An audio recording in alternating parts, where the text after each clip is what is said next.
You take, for example, a little child, newborn child. Not newborn, but a few months later when they begin to crawl around. A child is alive. Look at the sparkle in the child's eyes. Constantly enchanted. Everything is exciting. Little things, trivial things. A child is always moving about. Its nature is mobility. Very much reflective of life itself.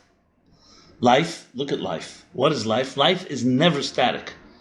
Life consists of a constant breathing momentum and flow. Exhale, inhale.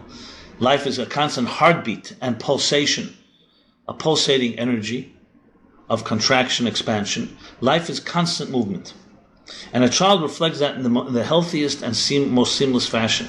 You look at a child and you see, a newborn child, you see its heartbeat. You can see its chest heaving. You can see the lungs going up and down. Once we breathe in enough toxins, the movement begins to slow down. And interesting, as we age, movement begins to slow down. So a child, in a way, is a prototype. Or I would say, not really the right archetype. A paradigm, a paragon of what real movement is about. Constantly looking around, exploring. I remember once sitting and doing a plan, a schedule with my brother. We were talking about creating a summer retreat. And he had brought his little son along. I believe I've told this story before. He brought his little son along to join us, and he has a little son, maybe 1 year old, 1.5 years old, and there was my office. It was full of paper, so you can imagine it's a mecca for a child. A child can play around and do whatever it does, and it can destroy my entire office, which I found quite amusing, and it was a good opportunity, a good excuse to clean up my office anyway. Just suddenly, I don't know whether it was unintentionally, I turned on the screen, the video screen in our office, the television, and the child suddenly froze. This active, excited child who was turning over and upside down my entire office suddenly froze in his tracks, sat down, and looked up at the screen, frozen, like completely hypnotized. It took a split second. And I saw the child watching this television, and it was actually quite chilling. Both me and my brother were disturbed because we suddenly saw a child so alive, suddenly so dead in a certain way. And after 30 seconds, 45 seconds, my brother says to me, shut it down, which I did, I shut it. And the child still remained looking at the screen for a few seconds more, just to make sure that life has stopped.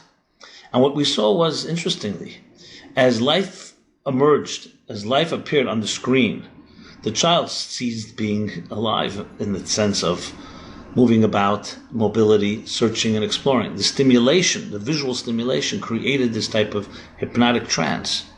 And I thought to myself, this is a child 30 seconds, 45 seconds of exposure. What about most kids today? They say we watch 4, 5, 6 hours average a day of TV. Throw in the internet, throw in video games, throw in all the other visuals that are overstimulating and desensitizing us.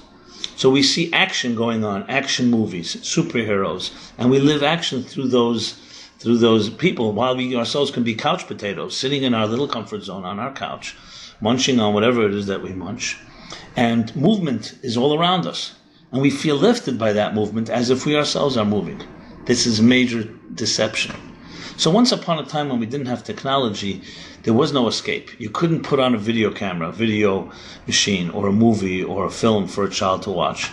The child had to find stimulation outside of any machines, man-made machines. Children played with each other. Children interacted with their parents. So I'm not suggesting a fire brimstone attitude to technology. It's just a great contrast to not deceive ourselves into thinking just because you can get on a cell phone right now and you can text someone 1,000,000 miles away, and that you can travel anywhere you want in the world and go on vacation spots in most beautiful exotic places, that you're really moving.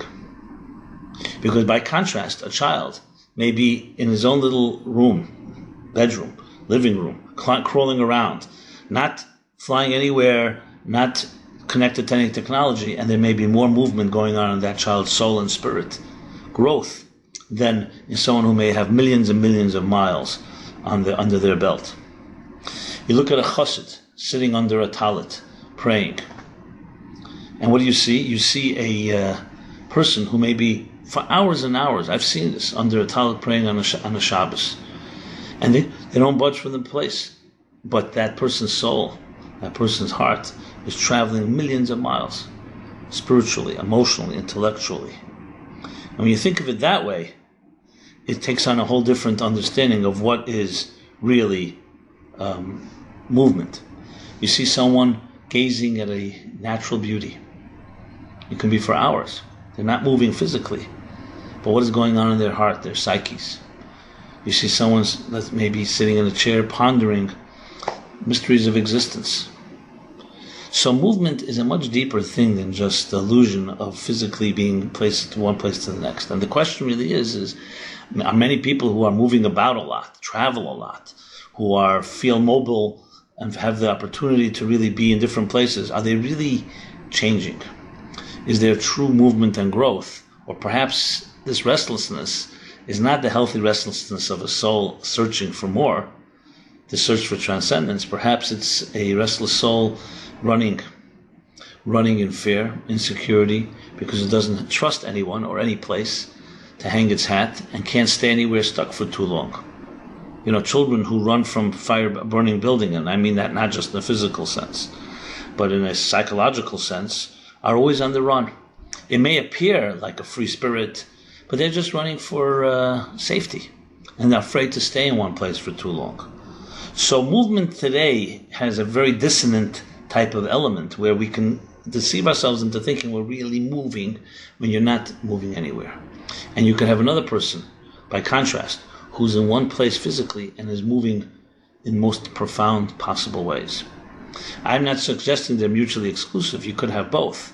But they can, ultimately, one can create a deception and a distortion that compromises the other. So in that sense, we have to look into this in a deeper way and really understand what movement is and how one moves. So this is laying out some of the lay of the land to just get a sense of what of the theme of the discussion of journeys about traveling. And hopefully we can come away with new tools, or maybe tools that were always there, that we have not been able to access, and trying to fully appreciate of how we truly can move. So when we say the word movement, let's talk about the word movement. Movement is used in many ways. People move about. Movement is also used in music, a movement. We also use movement as in the context of being moved. You hear a story. You hear a song. You listen to a song. You recall a memory. You recollect a memory. And you're moved. You're touched. When we say we're moved, what does that mean, we're moved? You could be sitting at a lecture, hearing a brilliant speaker, and not be moved. Another person can captivate you, take you to places you could never have gone to on your own, make you cry, make you laugh. What does it mean to be moved? When we look at someone we love, when we're in the presence of people that we love us, there's a certain movement going on that is part of the natural rhythm, the natural pulsation, as I mentioned, of life. And the interesting thing is that this pulsation is facing a battle all the time, because the mechanical world, the material world, fights that mobility. So let's put this into context. The context is simply this.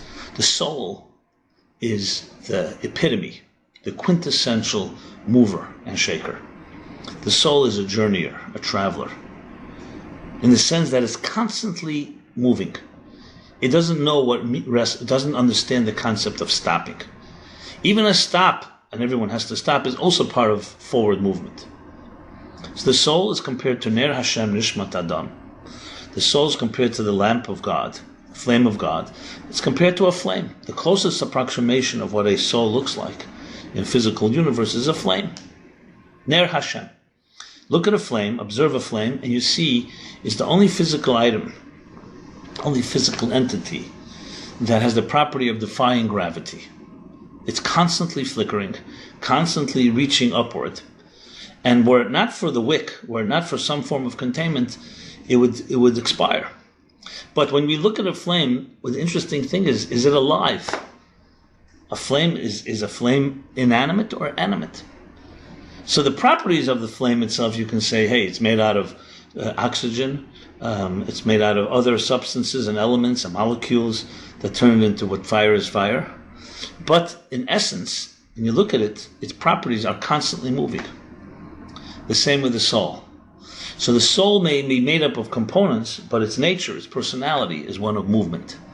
So it knows no concept of stopping. That's why you have the expression tzaddikim. Ein lehem menucha lo ba'olam haza v'lo ba'olam haba. Sometimes it says Talmidei Chachamim. Tzaddikim, Talmidei Chachamim do not have, scholars and righteous people do not have rest, menucha. They don't have rest, but they don't rest not in this world and not in the world to come. What does that mean? Tzaddikim are the closest thing to what a soul is supposed to be like on this earth. They have subjugated, tamed, channeled their own bodies to become vehicles for their soul. So a tzaddik is a natural mover like the soul is. But what does it mean not to have menucha?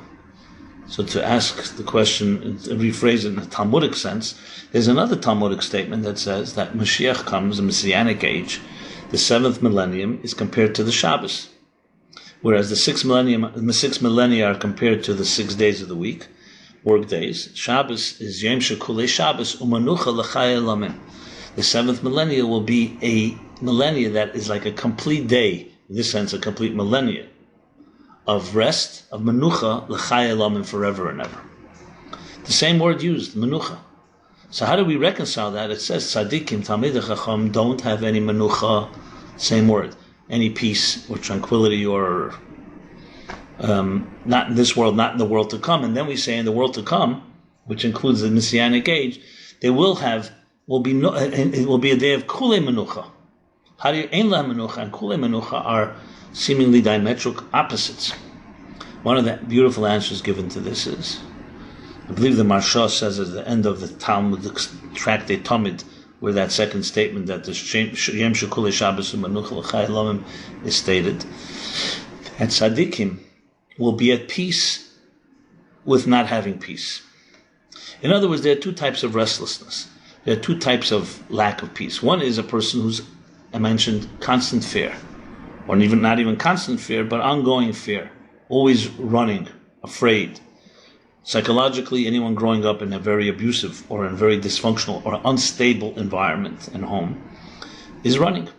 They had to run as a child, and they always run until they learn to build a safety net, to build a trusting place, trusting oasis, a hearth, a nest where they can rest. But as long as they still have that contact, they still have that sense of fear and security, they're always running. They may appear calm, but they will always have a back door. You may know such people. Unfortunately, we have many people like that today. I'm sure all of us have elements of it. That type of fear, insecurity. It may not be loud fear in the sense, oh, I'm terrified, I have nightmares. Some people have that as well. It may not be in the form of panic attacks, but it's definitely a force that's not coming necessarily from a healthy movement. It's coming from a place which is based on fear and running for your life, which can be an unbelievable impetus and catalyst for movement. But the movement itself is not necessarily one where you're looking for, like the soul flickering to transcend and find something deeper. That's one type of no menucha. That type of no menucha and lack of menucha and peace is the parameter of knowing that it's unhealthy is it's demoralizing. It weakens us. It drains and wears us down. Then there's the tzaddik's lack of menucha. The tzaddik's lack of menucha is exact opposite. It is a lack of peace that is empowering, strengthening, and a motivation for constant growth. It's not fighting demons. It's not fighting darkness. It's not wearing you down and draining you. It's tzaddik's constant search for the infinite journey called finding the essence. Being that yelcha mechayil al chayil, going from strength to strength, the searches for the infinite, the searches for the divine, which has no end, the journey never stops. In our world, we live in a material world, a finite world, so there are stops and breaks. We have weekends, we have end of the year, we have holidays, we have projects, beginnings and ends, deadlines, which are man-made superimposed elements that are necessary to keep a certain parameter. But the idea of a type of endless journey requires obviously an endless objective. The endless objective of finding God, finding the divine, is what a tzaddik aspires to. This doesn't mean, I should qualify, that it's a constant movement in the sense of constantly running or constantly traveling. There are stops and gaps and breaks, but they're all part of the forward movement. You find this right in the beginning of the book of Leviticus, Vayikra.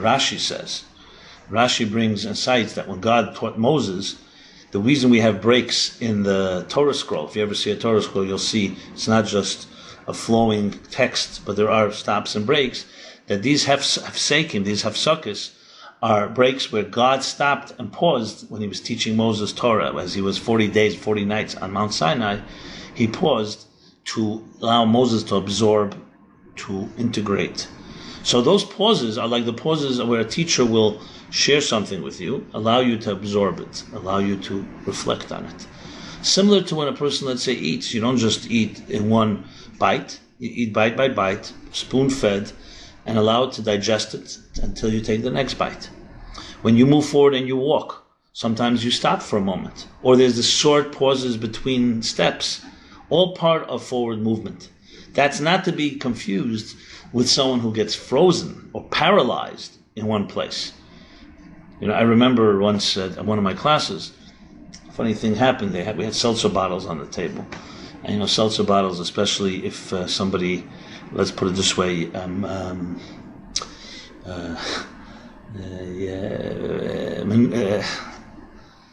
played around with the pressure within the bottle. So somebody opened up the seltzer bottle at his own peril, and instead of the seltzer ending up in the cup, it ended up all over his body. Being that it's seltzer, no stains, so he was drenched almost, I would say the entire bottle, but the bottle was all a lot of pressure, and he just opened it up and it was all over him. I'm sure it's happened to all of us at some point. Anyway, it was a great opportunity to give a class on that topic, which was the art of opening up a seltzer bottle. It reminds me of Zen and the art of motorcycle maintenance. And the basic lesson was this, that when you open a seltzer bottle, not knowing, of course, how much pressure, but assuming there's a lot of pressure built up, turn twice clockwise and once counterclockwise, which means that make sure that you're constantly opening it, but always go back one step to release any additional pressure. So when it opens, it's not just comes bursting out, it'll be released by the time it's fully open. The lesson in life is very simple, my friends. It is, we all will face setbacks in our lives. We'll all encounter down time when we have to pause, when we have to reflect, when we may have made a mistake.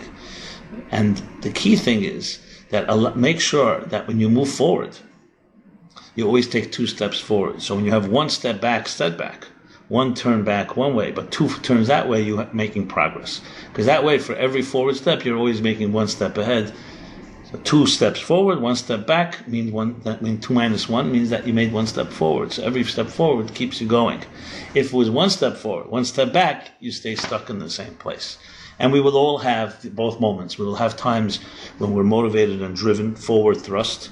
And we'll have times where we relax, or we don't feel as confident, or reflecting, or whatever it may be. So the key thing to remember is that by a tzaddik, who, as I said, is a seamless reflection, a transparent reflection of how life is meant to be lived, like a newborn child, there's constant movement. So he has no peace, but he's at peace with the fact that he has no peace, because it's a healthy form of no peace. A person who has no peace and is restless due to fear or insecurity, no, he should not be at peace with that. If he's at peace with that, that's a big problem. That's a resignation.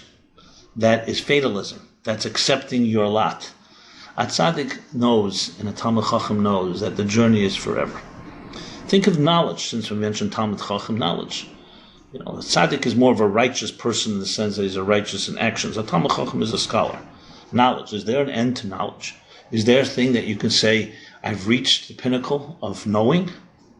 Knowledge is an endless journey. Not just facts. Not just accumulating more facts. Of course, that is endless. But it's also the expansion of the mind. On a qualitative level, it's endless. In the sense, there's always more to learn. A mind that is advanced and developed and evolved wants to absorb even more. And ultimately, the great expression of Rav Yosef Albo in the book of Ikrim, Tachlis Hayediyah Shalei Neda. The ultimate of knowing is knowing is Lei Neda, is knowing that you don't know. Which sometimes is taken to mean that the more you know, the higher you climb on the mountain, the more you see how little you know. But also you can interpret as Tachlis Hayediyah Shalei Neda, the ultimate knowledge is knowing the unknowable. It's knowing not just that this journey continues forever, but there's fundamental unknowable things. And you know that. It becomes integrated, it becomes personalized, and becomes something you can relate to, because it's part of the reality of your life, and so you're at peace with no peace. Your knowledge, you know that which is beyond knowledge. And that is ultimately the ultimate goal in a person's growth. Now, in this context, when we talk about this type of knowledge, this type of movement, this type of journey, clearly this journey is not one that is based on physical movement. It's the soul's journey. But now we have the problem. The problem is that as much as the soul wants to travel, as much as the soul wants to be moved by every experience, mind you, the flutter of a leaf, I should say the flutter of a butterfly, the blowing of a leaf, the wind, the sun, a particle in the air, in the whole infinity in the palm of your hand, the soul looks at everything with enchantment, because everything is alive. The soul is essentially alive, and it sees life in everything. Every fiber of existence, every cell is alive. And therefore it looks at everything in a constant moving way. It's a moving universe. It's a dynamic universe. But the soul has to contend with another voice. And that's the voice of our bodies. The voice that says, no. The voice that says that you are static. The body on its own, without the soul's perspective, is an inanimate couch potato. Psychologically, it likes to stay in one place. It's not interested in growth. And it struggles and battles with the soul and its movement. It battles in the sense it tries to convince us that no, take vacation, find ways to just slow down. It in some ways numbs and what's the word I want to use? And paralyzes the soul's constant need to breathe, constant need to move. And there's the battle going on between these two voices, these two forces, which that battle manifests in our lives. Now, especially when we have built vehicles and man-made flying machines, man-made technologies that allow us to travel very far quickly, both physically and in virtual reality, it just intensifies the body's argument that, hey, you know what? You don't need to move anywhere. You're moving, you're constantly on the move. When in fact, what's happening is the soul is asphyxiated, doesn't feel that type of dynamic energy. It's like living in a golden cage, a gilded cage, where you have all the opportunities and you can move anywhere, but you're not really moving. So when a mother cradles a child, and she does not have the opportunity to travel anywhere, but there's a love being expressed between child and mother, and there's that type of, her heart is welled up with love, or tears of love, and the child connects in that way. There's more movement going on in that scene than in many of the great movers and shakers, whether it's on Wall Street or whether it's on vacation or on travel. As I said earlier, it doesn't need to be mutually exclusive, but sometimes one doesn't allow the other to emerge, because there is a battle going on. You could say it's the battle between the movers and the battle between the paralyzers. I don't know if that's the way to phrase it, but that may be a bumper sticker that may work. In other words, the soul is a moving entity, and there's a body in the material world that is very lethargic and very frozen. And it doesn't have to be that way. Now, I'm not suggesting the body per se is a bad thing. A body also needs movement, exercise. For a body to be healthy, to breathe, circulation, it's a constant movement as well. But there's something about our personalities that becomes lazy and slothful, that turns us into what I call before couch potatoes. For example, you look at animals, they all move about exactly as much as they need to move. Their bodies, therefore, are not atrophied. There is a flexibility. Their muscles are flexed. They grow the way they should grow. Humans have the ability, with their minds or with their technologies, to travel places, and they themselves become almost soulless, empty, without that type of motivation to grow. So when we read about the chapter of journeys, it's about really discovering how to become a true traveler. So the first step, as always, is to recognize these two forces in your life. To recognize and not deceive yourself into thinking that you're a mover, that you're a traveler, when you're not. To acknowledge humbly that for a soul to travel requires a lot more than just buying tickets and clocking miles and traveling to every beautiful location on earth. Everyone should be able to travel, and I'm sure there's beautiful things in all these places, and they definitely stimulate, and they can teach you to grow and so on. But the key thing is, are you still in your comfort zone? And if you are, you have not grown. You have not moved. As a matter of fact, your travel then becomes also part of your comfort zone. You can then put it into your resume and say, hey, look, I've been here, I've been there. People have been in every part of the world. Beautiful. But if it's part of your comfort zone, then the soul has not really traveled. And the best test of it is, can you stay in your place and also travel without necessarily going there? If you must travel physically in order to move, it probably means that your soul does not know how to travel. If your soul knows how to travel, it can travel anywhere. Yes, it could also travel to an exotic place. So how do we feed that part of our soul? So interestingly, the 42 journeys was through a wilderness. If it was through beautiful countries, exotic locations, vacation spots, beachfront, beaches, beautiful beaches, turquoise, blue, green seas with white sand. You can say, well, okay, God wanted the Jewish people, after they are suffering for 210 years in a terrible exile, bondage, wanted to give them the gift, an opportunity, travel, see the beautiful sights of this world. Instead, the journeys of the Bible, of the Torah, are actually quite undramatic and very unglamorous. It's through a wilderness. You ever been in the Sinai wilderness? Not exactly a place you want to spend 40 years. Yes, you go on a tour. You go on tours to deserts today, but it's a tour that you come home in the evening, that you stock up with water and all kinds of supplies to make sure you don't succumb to the harsh realities of a true wilderness and desert. But to actually travel through a wilderness and stay there and not even know when and where you're going, not a simple matter. So it's interesting that the birth of the Jewish people comes, the cusp comes is born in a wilderness. After Egypt. And why doesn't God have a little compassion? He let them suffer so many years in a beautiful country called Egypt, but they happened to be not in a beautiful situation. They were in slavery, only to take them out to another wilderness, another harsh reality called the desert. And that's where the 42 journeys take place. And that's where the Baal Shem Tov says we all go through those 42 journeys. Why wilderness? Bamidbar. This is the book of Bamidbar that we're concluding. Maseh is the 42 journeys in the wilderness. The first journeys were not as bad because they were closer to civilization, but as they continued on, subsequently it got harsher and harsher. Because it comes to teach us that journey is not just about being pleasant, it's about getting out of the comfort zone. It's about growing.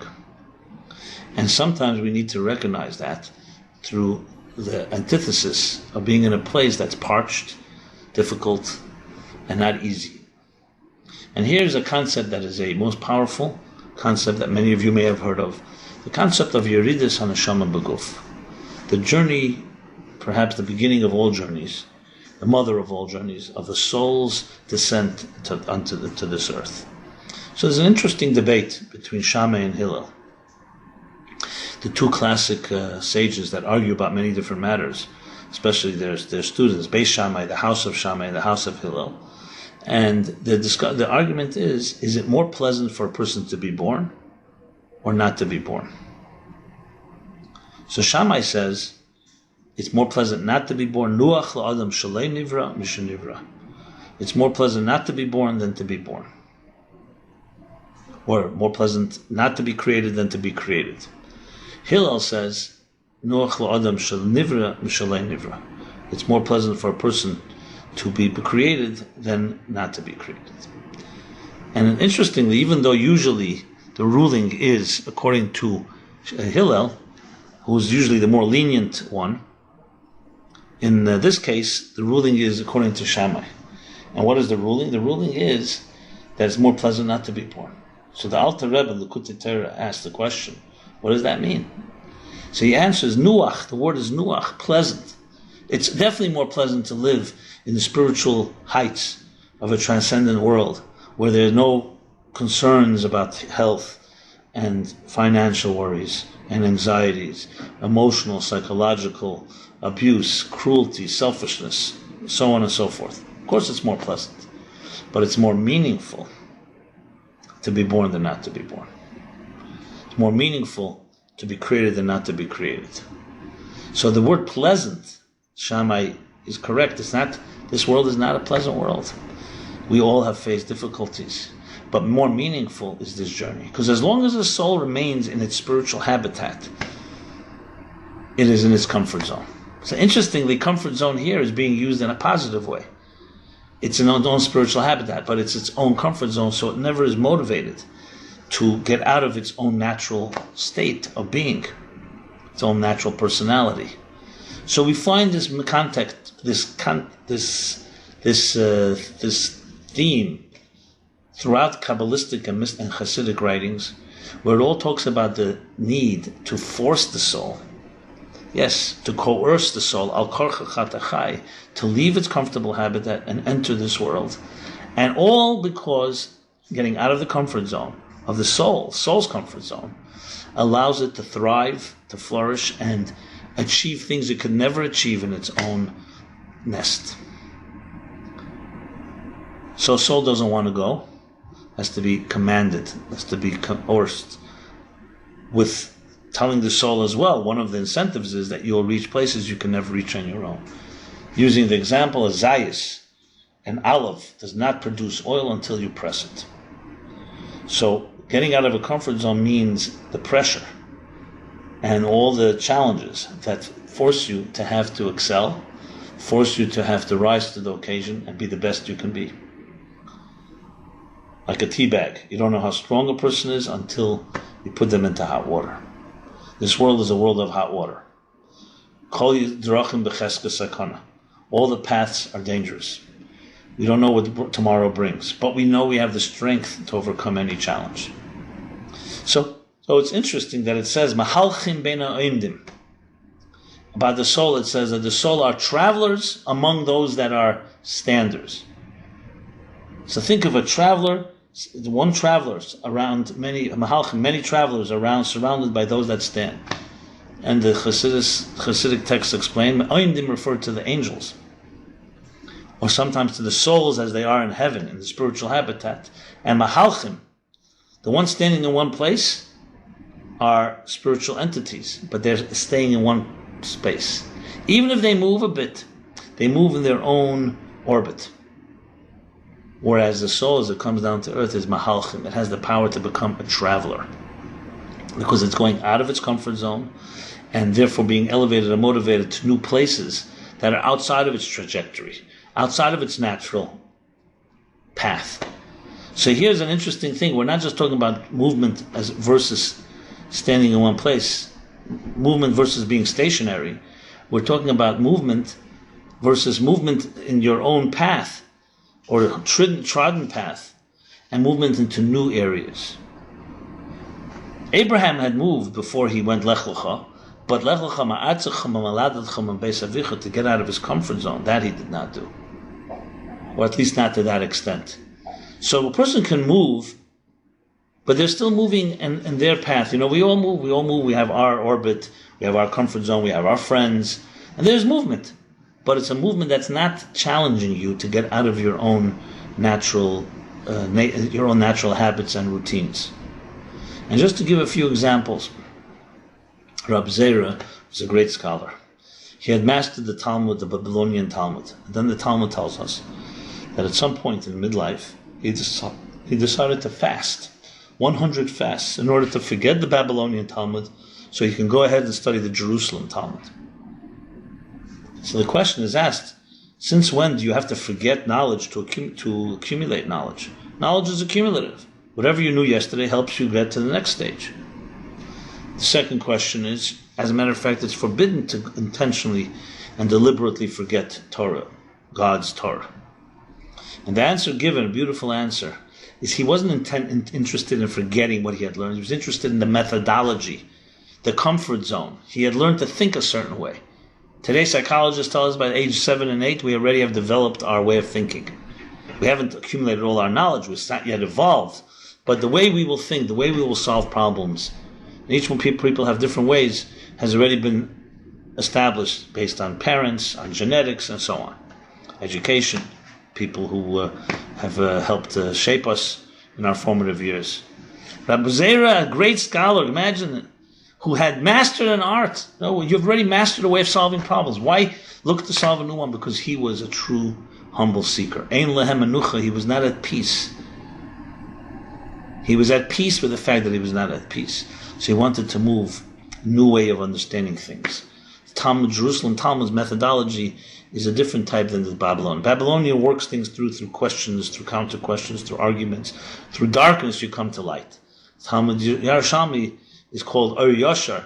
You come to light immediately. It's like a way of looking at, trying to find the conclusion initially and then going and explaining it. The Talmud Bavli, you don't know where you're at, you're confused. And Chachshakim Heshivani. From darkness, Heshivani is where I sit, where I am, and from there you emerge and you try to find light. He wanted to find that new approach. These are real seekers. These are real movers. They're not satisfied, even with healthy habits. A second example in Tanya, chapter 15, he talks about the difference between serving God and not serving God.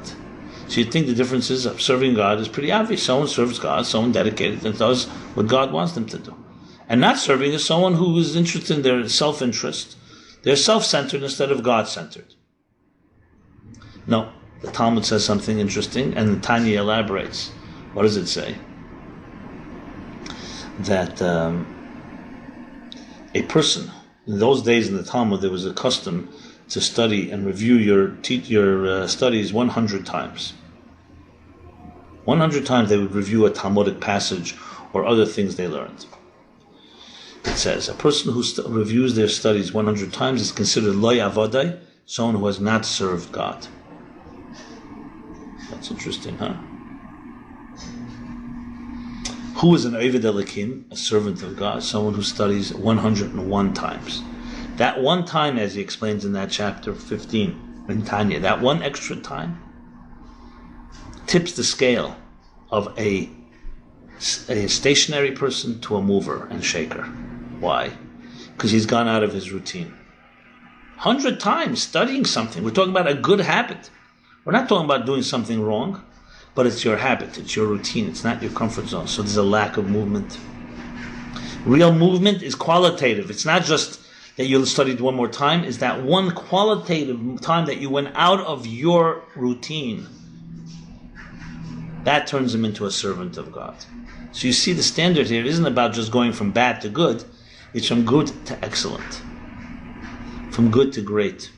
And greatness comes only when you're out of your comfort zone.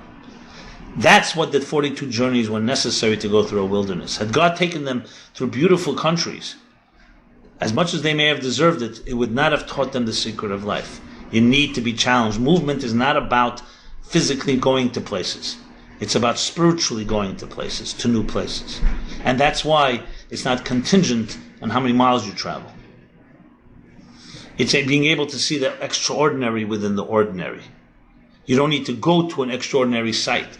Now that doesn't mean you shouldn't go or can't go, but don't think that's the secret that some outer extraordinary sight or scene or experience is going to fill your heart and soul and move you. Because if you can move, you'll see the extraordinary even in the ordinary. Even in the smallest little things, you'll see extraordinary power. So are you a traveler or not? Ask yourself the question. You could say, has my body traveled many places? Surely. But your soul, where is it traveling? How far does it travel? Does it know how to travel? Does it have the courage to travel? That's the message of this week's chapter. And we can develop such courage by knowing that we have inside of us that child that continues to be enchanted by everything. If you don't allow yourself to get trapped by the bitterness, by the customs and routines that have hardened you, go back to that place and look at things. Open your eyes and just see the splendor of life. You meet a new person. Don't look at the externals that may disturb you. Look at what's new about this person. What can I learn from this person? You travel to a new place. Don't just say, oh, it was not as good as I expected it to be. You go to a restaurant. Find the extraordinary even in the things that may not be so special on the external level. It'll force you to go into your soul. It'll force you to get out of your comfort zone. So the soul comes down to this earth because this is a place that's not comfortable. Precisely for that reason, the soul can travel to great places. One of the analogies given sometimes about this movement, these two types of movement I'm discussing, is like a chessboard. All the pieces on the chessboard, besides the pawn and the queen, can only travel in their own trajectory. You have the bishop, you have the rook, you have the knight. So the bishop travels diagonally, the knight travels 2-1, the rook travels vertically and horizontally. A pawn, a simple pawn, can only travel one step at a time, except its first move 2 steps. But when it comes to the other side of the board, it turns into a queen, and a queen can travel all directions. The pawn is an example of a soul coming down to this earth. Initially, it may not seem to have as much power and movement as the other pieces. Who moves better than the queen does? Who moves better than a bishop of course a rook, and then a bishop or a knight, depending how you measure it. The king is another story. The king is the one that needs to be protected. King can move in all directions, but only one step at a time. The pawn can turn into a queen. True movement lies in the domain of those that may seem simple and humble, serve on the front line like the pawns, like the foot soldiers, that go only one step at a time. But when they conquer, they reach the other end. They vanquish the enemy, meaning they reach the other end of the enemy line. They become queens. Their movement is far greater than the angels, which are the rooks, the bishops, and the knights. So the chessboard can be an analogy also for this type of movement. And you'll see this throughout life. The excellence, greatness, you can be born with. You can be born with being good, even being great. But excellence is achieved through hard work. Even the most talented people, writers, artists, athletes, business people, will tell you that there's as much as you have natural talent, it's the hard work, it's the exertion, it's overcoming challenges. It's exactly what we hate most, the tension, the anxiety, healthy anxiety, the not being at peace of the tzaddik, but as soon as you're at peace with it, that's what achieves excellence. So basically, you'll find several types of people. You'll find people who move, let's maybe say 4 types of people. There's a person who's lethargic on all levels. Their bodies don't move, their souls don't move. They're just trapped in their own little cocoons or basements. Then you have people who physically move about, but their heart has not budged an inch for years and years. Then you have people who have both, obviously. And then you have people who have movement, but the movement is not out of their comfort zone. It's movement, but it's still within their world. So for a person to truly achieve being a traveler requires being able to also not just move, but also to travel out of your comfort zone and embracing that, having the courage, the strength, the security to go to insecure places. That's what a secure person knows how to do. To go to a place that is not so pleasant. It's more pleasant not to be born than to be born. But they go to an unpleasant place and they turn it into a pleasant place. That is the ultimate traveler. And that's why tzaddikim, Talmidei Chacham, great people, and all of us, Amach Kulam tzaddikim, all of us have the potential within us to achieve that. To go to a place that may initially seem like it's not a place where you want to be, but that's the place where you can excel. And that excellence creates true movement. It creates the tension, the tension and resolution that is so much part of the ebb and flow of life. Tension and resolution, rotzeh and shuv, of the heartbeat, rotzeh and shuv, of the breath, neshama, neshima, which is also the tension and resolution, and the pulse of the soul, neshama. A constant movement. It sees greater heights, wants to transcend, has to then resolve and integrate it, only to grow further. And it's a constant flow. And you're at peace with this lack of being at peace. So on practical level, the first thing is to assess yourself, to look at yourself. Every one of us have moments where our souls are moved. You listen to a song. You sometimes even see a scene. But the key is not to escape in a film or in a book. It's to take it back to you in real world. Can you look at a human being, not at a movie or read a book, and be moved by that person? That forces you to go into your soul, which forces you to go into the other person's soul. That's called the empathy that is developed through being able to get beyond our comfort zone. You see, we live in a comfortable world.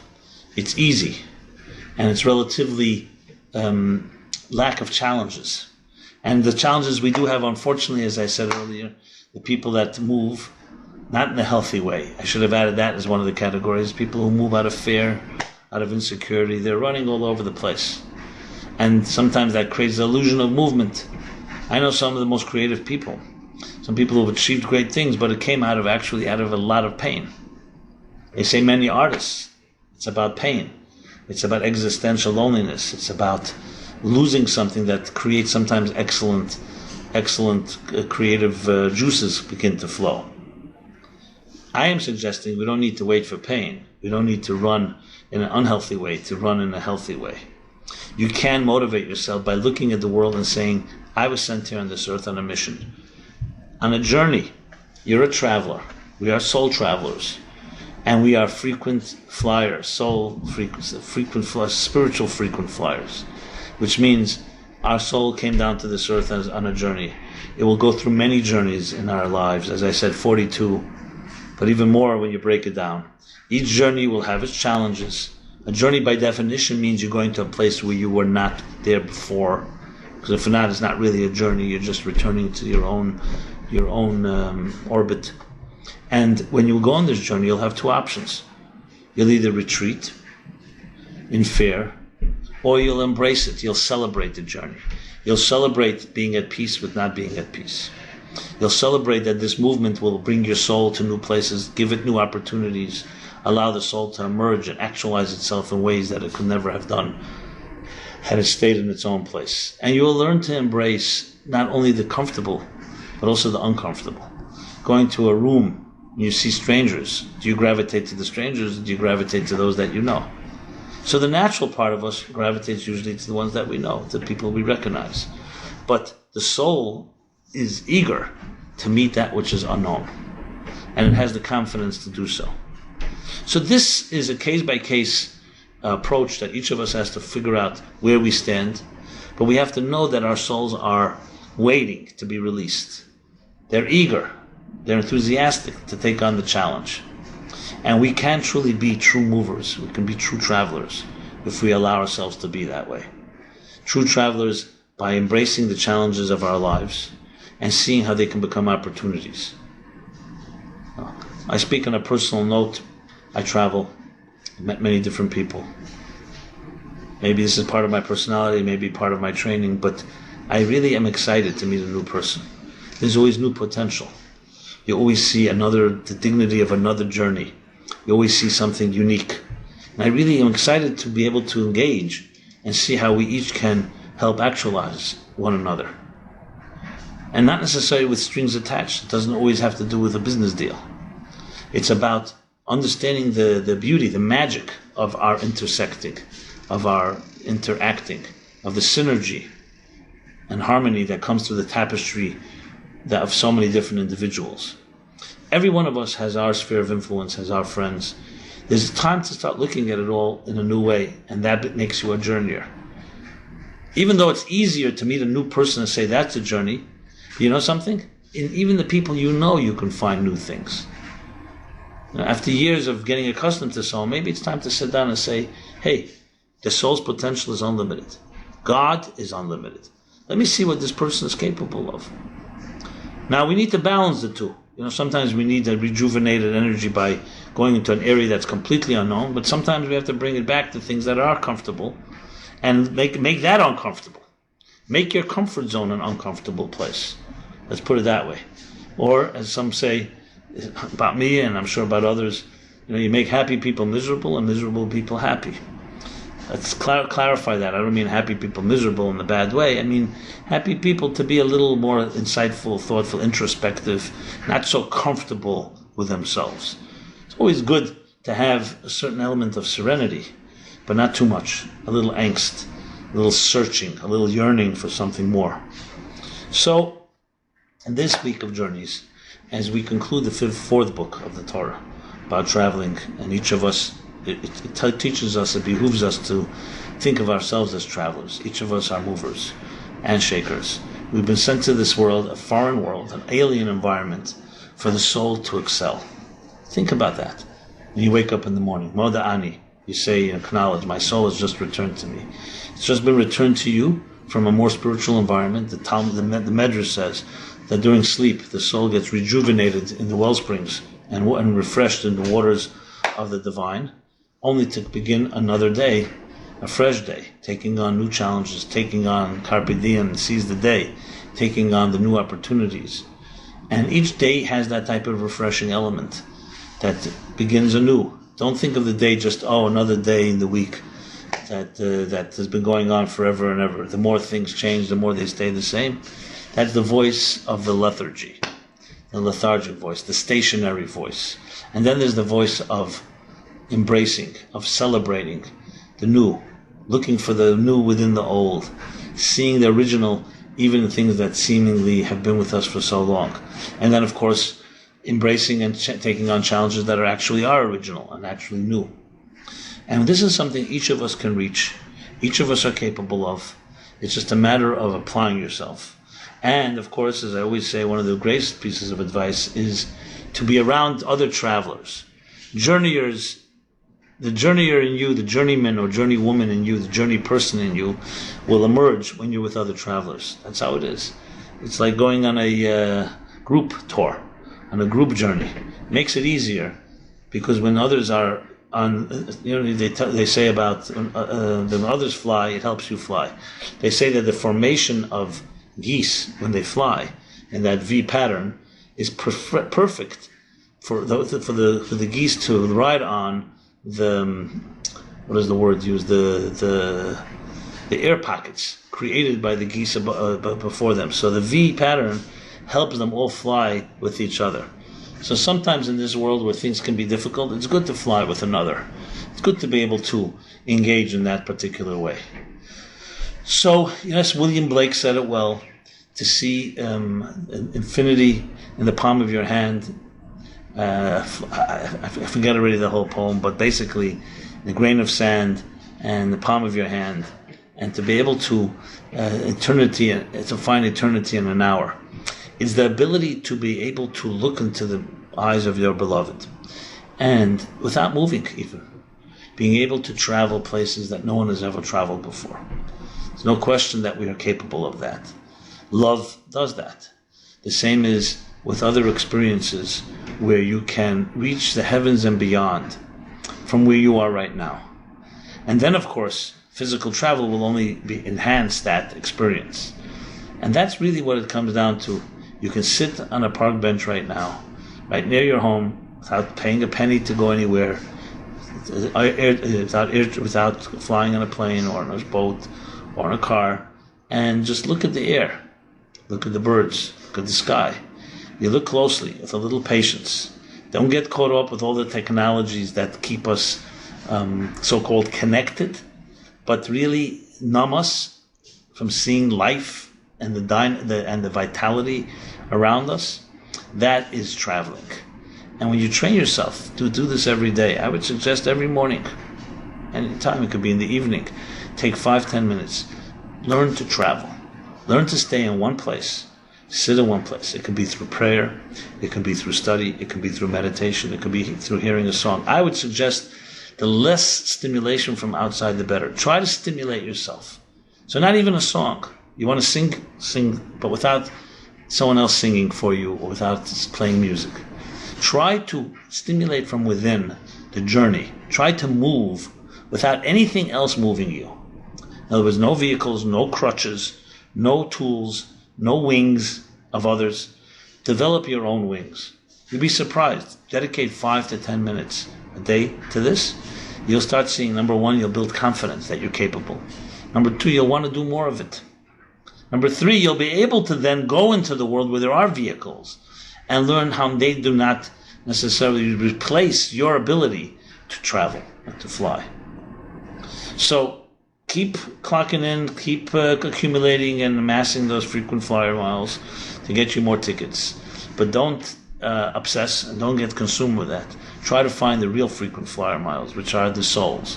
And that you can accumulate without necessarily paying tickets. You can basically accumulate them by simply concentrating, simply dedicating time to doing what I just suggested. And another exercise would be with our own children, people we love, the same thing. Don't use a third element that stimulates you. By all means, you want to go to dinner, go to see a movie and other things, that's your prerogative. But also designate time where nothing else but you and that other person. Look at each other. Have a conversation. Stimulate each other without tools, without man-made tools, without outside influences, outside third parties, so to speak. And you'll discover new dimensions of your own soul. These are ways how we learn to travel. Once upon a time in a world where there wasn't so much technology, it was easier because there was nothing else but that type of stimulation. Sometimes I drive in New York on Ocean Parkway or even Eastern Parkway, and I see people just sitting playing chess or playing checkers or dominoes. In the evening, it looks like they look forward to it, and others watching it. There's something very beautiful about this. So it's true, there is some stimulation, they're playing the game, but there's human interaction. And sometimes it's a hot night. But there's a certain element of human interaction that is necessary for this travel. Now, there are many, many ways to do this, and I think it's critical for us to look at it that way. And I just want to qualify, I don't mean just escaping to a beach or looking at a sunset, which is all beautiful, and allowing the sunset to do the job for you. Create a sunset within your own soul. Don't have anything. Just you and the other person, or just you and yourself. You have the sunset within you. You have the sunrise. You have the moon. You have the flowers. You have the birds. You have the music. You have God. You have everything you need to be able to create that journey. And try that out, and you'll learn to build confidence in your own self. I can travel. I don't need anything to travel. This is not meant to be an exercise in arrogance or in self-containment or self-reliance. It's an exercise in self-confidence. To know that you do not need machines and technology and gadgets and gimmicks to help you travel. You have an infinite recess into your soul that you can travel more and more and more and more endlessly. Your soul has everything you need. The rest of the world is a stage. It's a place where the soul was sent to challenge us, to bring out that strength from within. Not to replace it.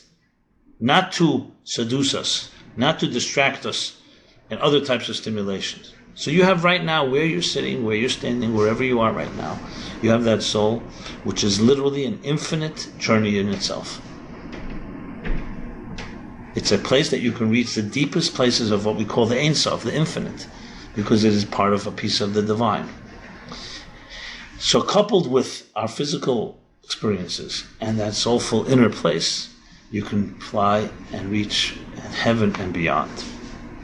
So on a concluding note, I would like to again say that this class is dedicated to the journey of a special soul, Sadel Tova, whose birthday it is today. And thank you to Goldie and Ari and Dov for dedicating this class. May all our journeys be with souls within bodies, and that we are able to discover new dimensions, new horizons, unprecedented heights. And I have no doubt that each of us is capable of doing so. And please see me as a resource, as a friend.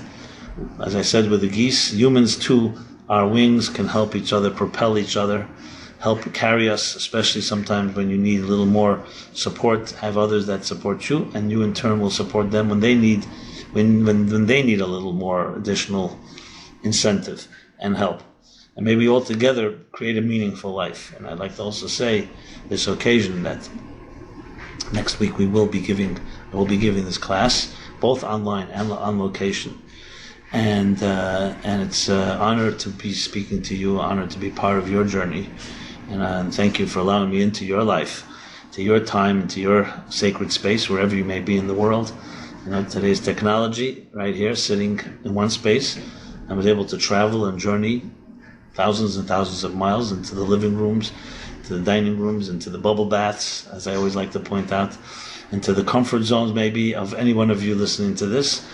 And hopefully the journey is a mutual one where I've traveled to you, and hopefully that creates some movement in the sense of moving you, and hopefully also receive movement from you as well. I always find that it's a very moving, powerful experience for me to be in contact and allowing, having been welcomed and allowed into so many people's lives. It's really changed my life for the better, and continues to help motivate me to grow and to move, and I wish to do so together with you for many, many years. So please be in touch with us. If we don't have your email address, please send it to us at meaningfullife.com is our website. And the email address, you can subscribe right there, or you can send us an email to wisdomreb@meaningfullife.com. And again, it's an honor to speak to you. May your journeys go well and peacefully, but also being at peace with the fact that there's not always peace, in a good way, in a healthy way. May our journeys be ones that we're not running from darkness, from demons, but a journey into light and into more light, into infinite light. And may the journey be one that is gratifying, synergetic, and all of us creating a large movement, composition, cosmic movement and composition, each of us with our indispensable musical note. Thank you very much, everyone, and have a very good week. And I look forward to speak to you again next week. Be well. Bye-bye.